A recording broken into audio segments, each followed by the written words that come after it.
Everyone, आज मैं explain करने वाली हूँ रिवैम्प सीरीज का 6th एपिसोड। एपिसोड के स्टार्टिंग में रमील गेस्ट से बात कर रहा होता है। तभी पन रमील का हाथ पकड़कर उसे बाहर ले जाता है। शियार उसके पीछे जाने लगता है लेकिन मेथास उसे रोक लेता है। रमील अपना हाथ छुड़ाकर गुस्से से पन से कहता है, तुम मुझे कहाँ ले जा रहे हो? पन कहता है, यहाँ खतरा है इसलिए मैं तुम्हें बाहर ले जा रहा हूँ। लेकिन रमील पन से नाराज होता है इसलिए वह उसकी बात नहीं सुनता। पन कहता है, प्लीज रमील मेरे साथ चलो। रमील रूडली कहता है, यह मेरा इलाका है, मैं कहीं नहीं जा रहा हूँ। तभी पन रमील को किस करता है और कहता है, अब गुस्सा छोड़ो और मेरे साथ चलो। रमील कहता है, अगर तुम मुझे प्रॉमिस करो कि मुझे फिर से तुम्हें किस करने दोगे तो मैं तुम्हारी बात मानूंगा। पन कहता है, प्रॉमिस, और रमील का हाथ पकड़कर वहां से भागने लगता है। रमील पूछता है, आखिर बात क्या है? पन कहता है, हंटर्स ने आज रात तुम्हें मारने का प्लान बनाया है, तुम सेफ नहीं हो, मैं तुम्हें मरने नहीं दूंगा। रमील पन की केयरिंग देखकर स्माइल करता है लेकिन तभी कोई पीछे से रमील पर गोली चला देता है। उसके बाद सभी हंटर्स दोनों को चारों तरफ से घेर लेते हैं। तभी कोई फायरिंग करता है जिसके बाद तेज रोशनी निकलती है। फिर हमें 2 घंटे पहले का सीन दिखाया जाता है। जेड कहता है, पहली टीम हथियारों के साथ बाहर रहकर मेरे और एलिस के ऑर्डर का वेट करेगी और दूसरी टीम को पोल और कस्टर का लीड करना होगा। आज रात हम उनकी पार्टी में घुसने वाले हैं। इसके बाद पोल वेटर वाली ड्रेस पहन रहा होता है। तभी कस्टर पोल पर एक स्प्रे करता है। पोल कहता है, यह तुम्हें क्या स्प्रे किया है मुझ पर? इसमें से कितनी गंदी स्मेल आ रही है। कस्टर कहता है, वैम्पायर्स की नाक चाहे कितनी भी तेज क्यों ना हो, वह तुम्हें इसे स्मेल नहीं कर पाएंगे। इसके बाद पन गुलाब की पत्तियां हाथ में लेकर कुछ सोच रहा होता है। फिर वह भी हंटर्स वाली ड्रेस पहनकर रेडी हो जाता है। पोल और कास्टर भी उस पार्टी में घुस चुके होते हैं। दूसरी तरफ जेड कहता है, सभी लोग तैयार रहो और मेरे ऑर्डर का वेट करो। पोल और कास्टर रामिल पर नजर रख रहे होते हैं। फिर हमें वही सीन दिखाया जाता है जब पन रामिल को हाथ पकड़कर अपने साथ ले जाता है। तभी कोई जेड को बताता है पन रामिल को अपने साथ ले गया है। जेड एलिस की तरफ घूर कर देखने लगती है। उसके बाद सभी हंटर्स वैम्पायर्स को मारने लगते हैं लेकिन मेखिन अपनी हीलिंग पावर से वैम्पायर को ठीक कर रहा होता है। लेकिन जब वह वेटर के भेस में एक हंटर को ठीक कर रहा होता है तो वह हंटर मेखिन को चाकू मार देता है। शियार मेखिन से कहता है, अपनी हीलिंग पावर यूज करो। मेखिन कहता है, मैंने पहले ही काफी पावर यूज कर लिया है। शियार मेखिन को धीरे धीरे उठाता है। तभी कोई गोली चला देता है। शियार हंटर से साथ फाइट करने लगता है। पोल शियार पर गोली चलाता है। तभी मेथास स्पीड से आकर शियार को गोली लगने से बचा लेता है। मेथास शियार से कहता है, तुम मेखिन के साथ यहाँ रेस्ट करो, अब मैं संभाल लूंगा। दूसरी तरफ पन रामिल को हंटर से प्रोटेक्ट कर रहा होता है। तभी पन को एक गोली लग जाती है। रामिल पन को अपनी पावर से ठीक कर देता है। रामिल गुस्से में हंटर्स को मारने जाने लगता है लेकिन पन उसे रोक देता है और कहता है कि उन्हें मारना मत। रामिल कहता है, ठीक है लेकिन मुझे उन्हें अपनी पावर दिखाने दो। पन कहता है, ठीक है जाओ। जैसे ही रामिल जाता है सबसे पहले उसे शोल्डर पर एक गोली लगती है। फिर रामिल अपनी पावर का यूज करता है। सभी हंटर्स अपनी गन नीचे फेंक देते हैं और वहां से चले जाते हैं। इसके बाद रामिल अपने शोल्डर की चोट को अपनी पावर से ठीक करता है। फिर पन से कहता है, मैंने सिर्फ उन्हें हथियार फेंक कर वापस लौट जाने का ऑर्डर दिया है। रामिल वहां से जाने लगता है लेकिन पन उसे रोक लेता है। कहता है, तुम वहां नहीं जा सकते। रामिल कहता है, मैं अपने लोगों को अकेला नहीं छोड़ सकता। पन कहता है, जेड जब तक तुम्हें मार नहीं देगा वो रुकेगा नहीं। रामिल कहता है, तुम फिक्र मत करो, मैं जल्दी वापस आऊंगा, तुम मेरा यही वेट करना। पन कहता है, तो मैं तुम्हारे साथ चलता हूँ। रामिल कहता है, ठीक है। इसके बाद मेथास अपने लोगों को बचा रहा होता है। तभी एक हंटर मेथास पर अटैक करता है। मेथास हंटर से फाइट करके उन्हें मार देता है। तभी एलिस सामने से आकर तीर चला देती है और जेड पीछे से मेथास पर गन तान देता है। मेथास पूछता है, जेड तुम क्या चाहते हो? जेड कहता है, मैं तुमसे बात करना नहीं चाहता। तभी रामिल वहां आकर कहता है, तो फिर मुझसे बात करो और बताओ तुम वैम्पायर्स को क्यों मार रहे हो? जेड कहता है, वैम्पायर्स सदियों से इंसानों का शिकार कर रहे हैं, उनका ब्लड पी रहे हैं, इसलिए उन्हें मिटा देना चाहिए।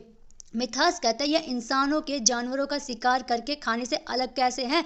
जेड कहता है, तुम तो चुप ही रहो, मैं तुमसे बात नहीं कर रहा। रामिल कहता है, जरूर तुम्हारी मुझसे कोई पर्सनल दुश्मनी है। जेड गुस्से में पन से कहता है, तुमने इसे क्या बताया? रामिल कहता है, मैंने खुद पता लगाया है, पन ने तुम्हें धोखा नहीं दिया। जेड कहता है, अगर इसने धोखा नहीं दिया तो तुम अभी यहाँ नहीं होते। जेड पन से कहता है, सब तुम्हारी वजह से हुआ है, तुमने रामिल को नहीं मारा तो मैं इसे खुद मार दूंगा। फिर जेड रामिल से अटैक करता है लेकिन पन उसके सामने आ जाता है। जेड पन से कहता है तुम अब भी इसे बचाना चाहते हो? पन कहता है मैं श्योर नहीं हूँ। जेड पूछता है किस बारे में? पन कहता है रामिल 100 सालों से पेंटिंग में कैद था, उसने ऑर्फनेज के लोगों को कैसे मारा? यह घटना तो 10 साल पहले हुई थी। जेड कहता है लेकिन तुमने ही तो कहा था ना कि तुमने इसके नेकलेस को देखा था। पन कहता है मैंने नेकलेस को देखा था पर मैं श्योर नहीं हूँ कि वो नेकलेस वाला बंदा रामिल था या नहीं। मुझे तो यह भी नहीं पता असल में हुआ क्या था। उस टाइम हम बच्चे थे इसलिए हमारी यादें गलत भी हो सकती है। जेड कहता है अगर तुम नहीं हटे तो इसके साथ तुम्हें भी मार दूंगा। तभी मिथास जेड पर अटैक कर देता है। एलिस रामिल पर तीर चला देती है तो सीधा रामिल के सीने में लगता है। मिथास जेड से फाइट करके उसे बेहोश कर देता है। मिथास कहता है बहुत सारे लोग इसी तरफ आ रहे हैं, क्या आप अपनी पावर से खुद को ठीक कर सकते हैं? रामिल कहता है नहीं। मिथास पन से रामिल की हेल्प करने को कहता है। रामिल कहता है फिर तुम्हारा क्या होगा मिथास? मिथास कहता है आप मेरी फिक्र मत करो, मैं इन्हें यहाँ रोकता हूँ, आप खुद को ठीक करके वापस आ जाना। रामिल कहता है तुम मुझे अंदर भेजना चाहते हो? मिथास कहता है हाँ। उसके बाद पन रामिल को रूम के अंदर ले आता है। रामिल तीर को बाहर निकालता है। पन रामिल को लेकर पेंटिंग के अंदर चला जाता है। तभी हंटर्स भी रूम में आ जाते हैं लेकिन उन्हें वहाँ कोई नहीं मिलता। पन कहता है तुम्हारा गांव तो बहुत गहरा लग रहा है। रामिल कहता है यहाँ से बाहर चलो, जंगल में एक जगह है जहाँ हम रुक सकते हैं। दोनों वहाँ चले जाते हैं। फिर दोनों एक घर पर पहुँचते हैं। पन कहता है तुम्हें फीवर लग रहा है लेकिन तुम्हारी बॉडी तो बर्फ की तरह ठंडी है। रामिल कहता है शायद मैं मरने वाला हूँ, नहीं तो मैं पहले ही मर चुका हूँ। पन कहता है मजाक मत करो, मुझे तुम्हारी फिक्र हो रही है। रामिल कहता है मैं खुश हूँ, तुम्हें मेरी फिक्र हो रही है। पन कहता है लेकिन तुम्हें खतरे में देखना मुझे अच्छा नहीं लगता। रामिल कहता है मेरी बॉडी इस घाव की वजह से ठंडी हो रही है, जब यह ठीक होगा तो मेरा फीवर भी कम हो जाएगा और मैं ठीक हो जाऊंगा। पन कहता है तो मैं तुम्हें स्पॉन्ज बाथ दे देता हूँ ताकि तुम्हारा फीवर उतर जाए। रामिल कहता है नहीं, तुम्हें पूरी रात मुझे गले लगाना होगा ताकि मैं ठीक हो जाऊं। पन उसे गले लगाकर सो जाता है। फिर सुबह पन रामिल को फीवर चेक करता है तो कहता है तुमने तो कहा था अगर मैं पूरी रात तुम्हें गले लगाऊंगा तो तुम ठीक हो जाओगे, पर तुम तो और भी ज्यादा बदतर हालत में हो। रामिल कहता है तुम रात को करवटें बदल रहे थे इसलिए मैं तुम्हें टाइटली गले लगा ही नहीं पाया। पन कहता है आई एम सॉरी, ऐसे मेरी वजह से हुआ है। रामिल कहता है खुद को ब्लेम मत करो, हमें नहीं पता यह किस वजह से हुआ है लेकिन हमें इसे साथ में मिलकर सुलझाएंगे। पन कहता है मैं जंगल जाकर तुम्हारे लिए जड़ी बूटी देखता हूँ जिससे तुम्हारा दर्द कम हो सके। रामिल कहता है अगर तुम जंगल जा रहे हो तो केयरफुल रहना, ग्रीन मोरेग कोई साधारण जंगल नहीं है, यह जादुई है। वह औरत भी यही रहती है जिसने मुझे श्राप देकर पेंटिंग में कैद कर दिया था, वह डिमॉन्स की मदर है लिलिथ। पन बाहर आकर रोज देखता है फिर जंगल की तरफ निकल पड़ता है। पन रास्ते में जड़ी बूटी ढूंढने के लिए नदी किनारे पहुंच जाता है और वहां से जड़ी बूटी काट रहा होता है। तभी लिलिथ कहती है किसी का सामान बिना परमिशन के नहीं छूना चाहिए, ग्रीन मूरे में वैम्पायर का फीवर ठीक करने की कोई जड़ी बूटी नहीं है। पन कहता है तुम जानती हो मिस्टर रामिल घायल है। लिलिथ कहती है मैंने तुम्हारा भविष्य देखा, तुम उसके साथ यहाँ आए हो, मैंने आते देखा था। पन कहता है क्या तुम मिस्टर रामिल को ठीक कर सकती हो? लिलिथ कहती है मैं नहीं, लेकिन उसका कर्स ब्रेकर ठीक कर सकता है। मैं तो बस तुम्हारे और उसके बीच किस्मत का पहिया घुमाने वाली हूँ। उसका श्राप तभी टूटेगा जब उसके कर्स ब्रेकर का खून और उसका नाम लिया जाएगा। उसका कर्स ब्रेकर वही होगा जिससे वह हमेशा के लिए प्यार करता है। तुम जानते हो मैंने रामिल को श्राप तोड़ने का तरीका क्यों बताया था? क्योंकि उसने कभी किसी से प्यार नहीं किया और ना ही उसे कभी किसी से प्यार हुआ। जब मैंने उसे श्राप दिया मुझे पता था वह इसे कभी नहीं तोड़ पाएगा, लेकिन फिर मैंने तुम्हें अपने विजन में देखा, तभी मैंने खुद को तुम्हारे और उसके साथ ये दाव लगाया। वैम्पायर पर लगे किसी भी श्राप को सिर्फ उसके सच्चे प्यार का खून ही तोड़ सकता है, तो उसे ठीक भी कर सकता है। क्या तुम प्रूफ करना चाहोगे? पन कहता अगर इसे मिस्टर रामिल ठीक हो सकता है तो मैं जरूर करूंगा। लिलिथ कहती है मैं तुम्हें पहले ही वार्निंग दे देती हूँ, घायल वैम्पायर खुद पर काबू नहीं रख पाता। अगर तुम दोनों अपना प्यार साबित करना चाहते हो तो तुम्हें उसके जंगली स्वभाव से बचते हुए जिंदा रहना पड़ेगा।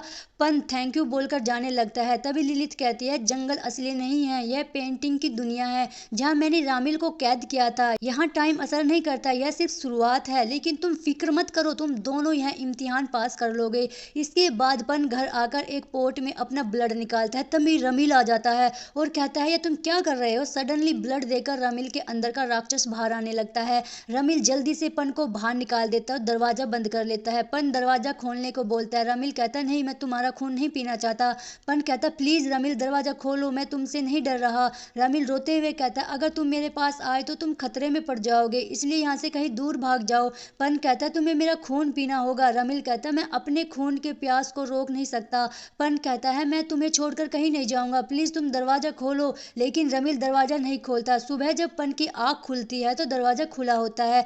पन अंदर जाकर रामिल को ढूंढने लगता है। सडनली रामिल पन के पीछे आकर खड़ा हो जाता है। जैसे ही पन पीछे मुड़ता है रामिल उस पर अटैक करता है। पन जैसे तैसे खुद को बचाकर वहां से भाग जाता है। रामिल भी पन के पीछे दौड़ता है। काफी दूर भागने के बाद भी आखिरकार रामिल पन को पकड़ ही लेता है और उसको बाइट कर लेता है। जब रामिल को होश आता है तो वह सोकड़ हो जाता है। तब उसे पास्ट की एक बात याद आती है, जब उसने पन से कहा था चाहे जो भी हो जाए मैं तुम्हें हमेशा प्रोटेक्ट करूंगा। पन रामिल को किस करता है ताकि वह खुद को गिल्ट ना माने, लेकिन रामिल पन से दूर हट जाता है और कहता है मेरे पास मत आना। लेकिन पन फिर भी उसके पास जाकर उसे हक कर लेता है। पन कहता है मैं यही हूँ, मैं कहीं नहीं जा रहा। इतना कहकर पन रामिल की बाहों में दम तोड़ देता है और यह सीन बहुत ज्यादा इमोशनल होता है। रामिल पन को उठाने की कोशिश करता है लेकिन वह नहीं उठता। फिर रामिल अपनी पावर से पन को ठीक करने लगता है और पन को आई लव यू बोलता है। पन ठीक हो जाता है लेकिन पन भी रामिल को आई लव यू टू बोलता है। फिर दोनों हक करके रोने लगते हैं। इसके बाद रामिल पन को घर ले आता है। पन जागता है तो